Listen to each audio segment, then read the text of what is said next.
बच्चों, आज आपके सामने मैं सामाजिक विज्ञान में एक महत्वपूर्ण क्वेश्चन को लेकर के उपस्थित हो रहा हूं। आप लोग देखिए, इस क्वेश्चन को आप लोग कैसे हल करेंगे। यदि ये क्वेश्चन बोर्ड एग्जाम में आता है, यूपी बोर्ड परीक्षा में आता है, तो कैसे इसका आप लोग हल निकालेंगे। संसाधन, संसाधन क्या होते हैं, संसाधन किसे कहते हैं। तो सबसे पहली बात आप यही समझेंगे कि संसाधन क्या होते हैं। देखिए, वे पदार्थ या वस्तुएं, वे सभी पदार्थ या वस्तुएं जो मानवीय आवश्यकता की पूर्ति करते हैं, उन्हें संसाधन कहते हैं। जिसमें प्राकृतिक रूप से हमें जो भी वस्तुएं प्राप्त हुई हैं, चाहे वो भूमि हो, मृदा हो, या फिर उसमें खनिज हो, चट्टाने हो, सूर्य का प्रकाश हो, नदियों का जल हो, आदि पेड़ पौधे, विभिन्न प्रकार के पशु पक्षी जो प्रकृति के द्वारा मुझे निःशुल्क प्राप्त हुए हैं, उन्हें क्या कहते हैं, संसाधन कहते हैं। वे सभी पदार्थ या वस्तुएं जो मानवीय आवश्यकता को कहीं न कहीं संतुष्ट करते हैं, उन्हें संसाधन कहते हैं। ये आप लोगों के लिए डिफिनेशन हो गई। अब उसके बाद में आप लोग जानेंगे संसाधन क्या कितने भागों में डिवाइड किए गए हैं। तो इसमें संसाधनों को कई भागों में जैव अजैव, और इसमें आता है नव्यकरणीय अनव्यकरणीय संसाधन। इसमें आ जाता है स्वामित्व के आधार पर संसाधनों का वर्गीकरण, उपलब्धता के आधार पर संसाधनों का वर्गीकरण। लेकिन इसमें हम आपको बताएंगे, सबसे पहले जो आज हम आपको बताने जा रहे हैं, उसमें हम आपको बताएंगे स्वामित्व के आधार पर संसाधनों का वर्गीकरण। स्वामित्व के आधार पर संसाधनों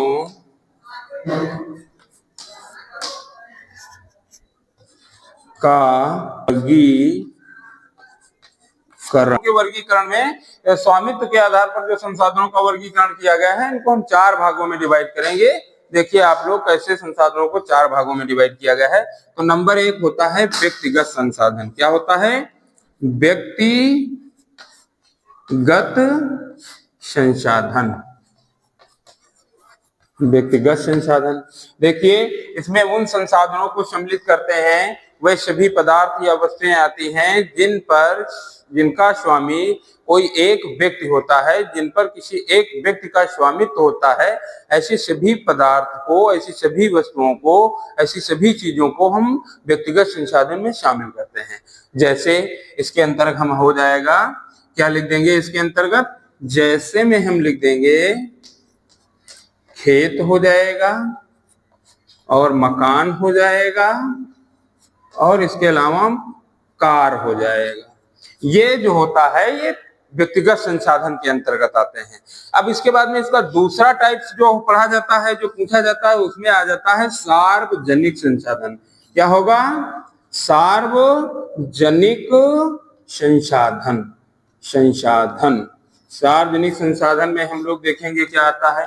तो सार्वजनिक संसाधन वे संसाधन हैं जिन पर स्वामित्व किसी एक व्यक्ति का ना होकर बल्कि संपूर्ण समाज का स्वामित्व होता है, उन्हें सार्वजनिक संसाधन कहते हैं। अर्थात कहने का मतलब ये है कि ऐसे संसाधनों पर किसी एक व्यक्ति का अधिकार सिद्ध नहीं होता है, बल्कि इन पर संपूर्ण समाज का अधिकार सिद्ध होता है। जैसे इसके अंतर्गत हम देखेंगे, ऐसे आ जाएगा मेले का मैदान,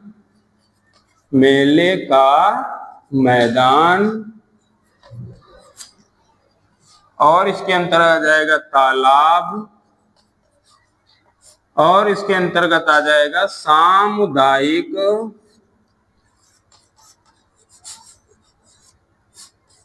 स्वास्थ्य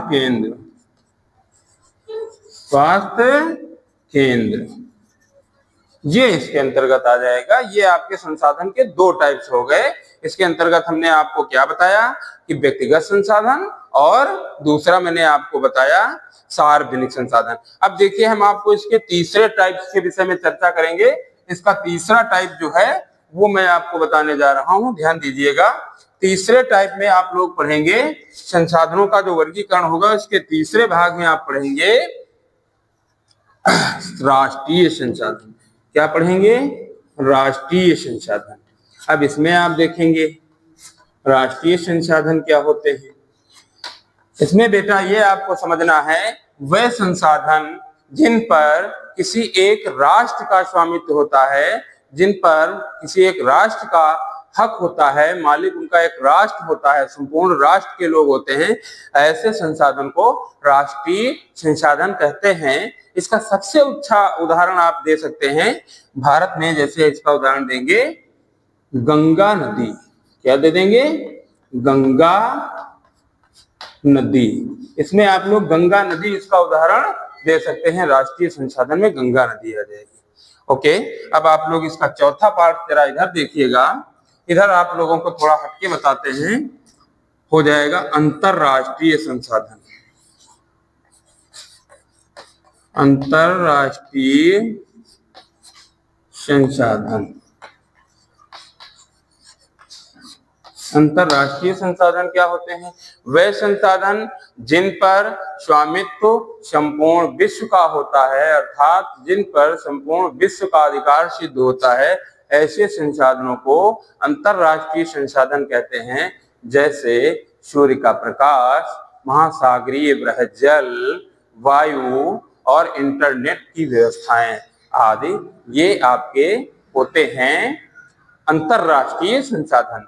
इस प्रकार से यदि आपके सामने बोर्ड एग्जाम में ये क्वेश्चन आता है तो आप चार हेडिंग्स के अंदर, 4 पॉइंट्स के अंदर इसका वर्णन कर सकते हैं। और लिखना आपका जितना ही सुंदर रहेगा, आपको परीक्षा में अंक उतने ही अच्छे मिलेंगे। ये बातें सभी विद्यार्थियों को क्लास में, स्कूल में शिक्षकों के द्वारा बताई जाती हैं।